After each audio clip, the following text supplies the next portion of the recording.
Верховная Рада дала согласие на арест Игоря Мосейчука, депутата радикальной партии Олега Ляшко. За такое решение проголосовали 262 депутата. Силовики в сопровождении сотрудников СБУ вывели Мосейчука из здания Рады. Перед этим в парламенте выступил генеральный прокурор Виктор Шокин. Продемонстрировал видео, на котором Игорь Мосейчук якобы требует взятки за различные услуги. Сам Мосейчук в кулуарах Верховной Рады заявил, что видеозапись, на которую он берет взятку, смонтирована и неправдива. Владимир, по Переяслав-Хмельницькому.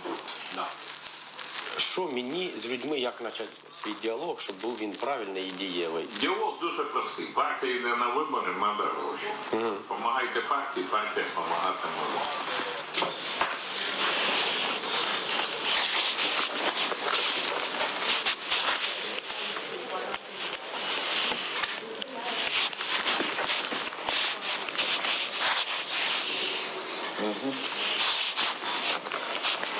Ну, чесно, Переяслав хотів побисити реально. Я сказав, що зроблю завтра, буквально вже буде все забере.